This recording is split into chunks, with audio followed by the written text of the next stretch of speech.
Hello everyone. So in this video, I'll be teaching you how to install Unity on your system. First and foremost, let's just go through the basics. In order to download Unity, you need to go ahead and go to unity.com. This is their official website, and as you go over here, you'll find this option called download. Now, here's the reason why I am actually making this video is because it's not your typical easy installation process. It has certain layers, it has certain processes involved. So once you go to the home page, you will go to the download section, and then depending on your operating system, you either download for Windows, Mac or Linux.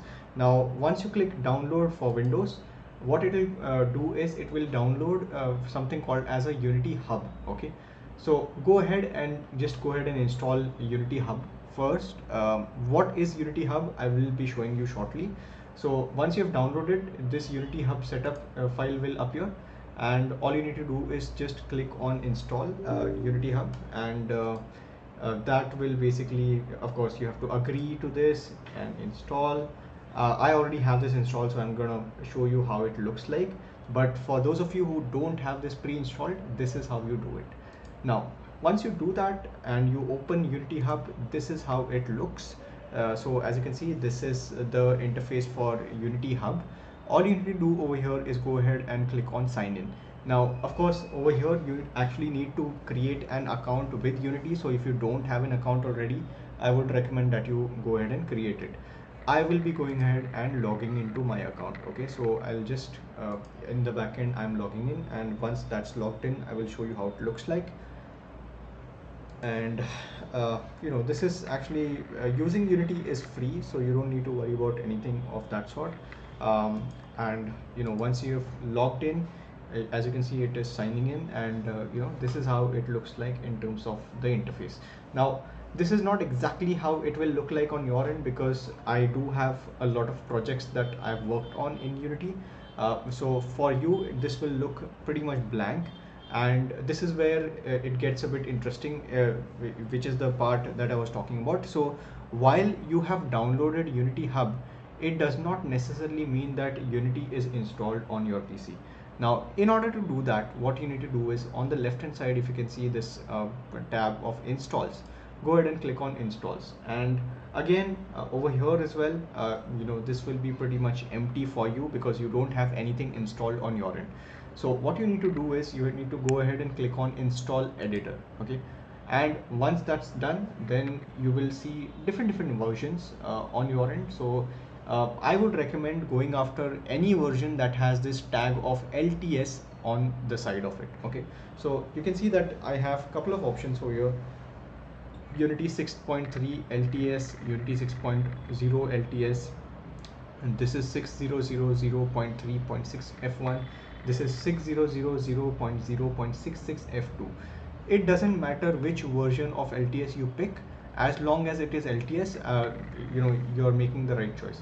And what is LTS? LTS stands for long-term support, which means that because there are so many different types of Unity versions, Unity as a company has decided that they will be supporting only a few of the versions that they've released. So you can see that here I can see 3 versions. Then if you go to pre-releases, there are certain versions that are available to access before they are launched publicly, and then there is archive. So you can see that we can visit the downloads archive over here.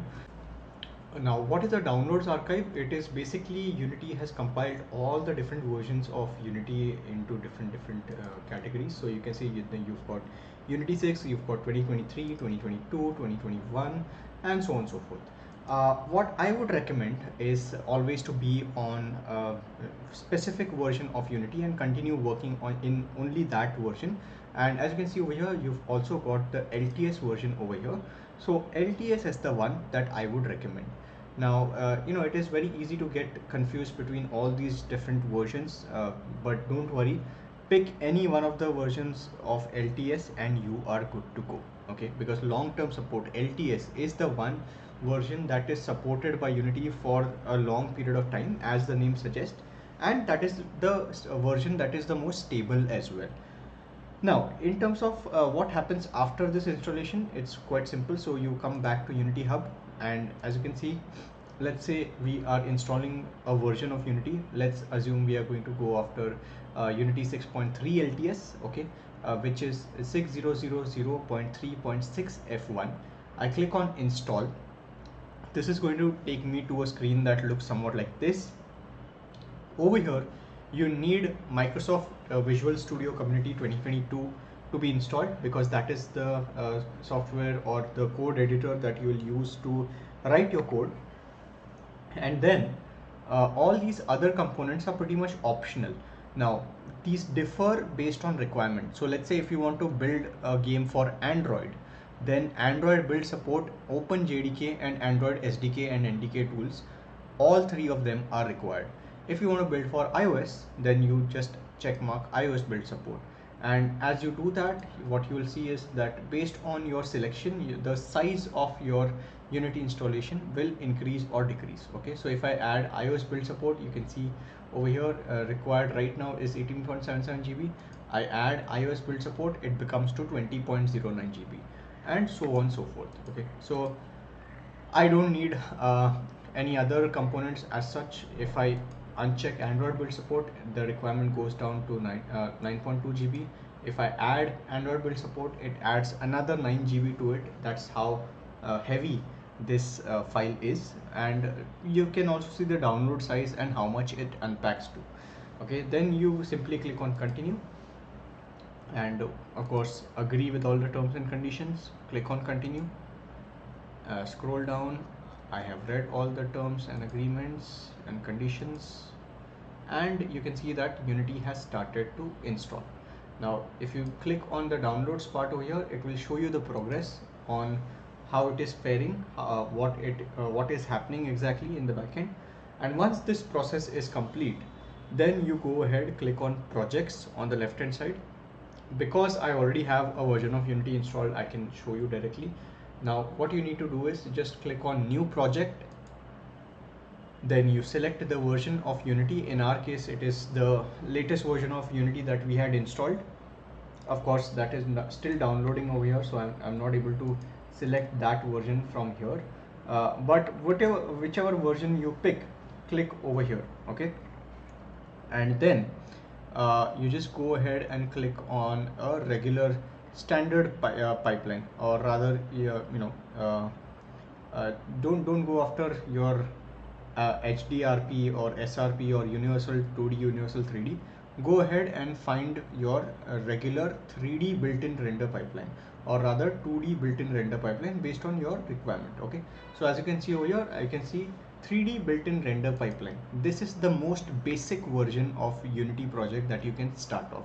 And then of course you need to select your organization name. Right now this is just a dummy organization that I've created, and you can essentially write any name for your project. So let's say if you are creating a runner game, you can write it as a runner game, and then you can give it a location on where that project needs to be installed.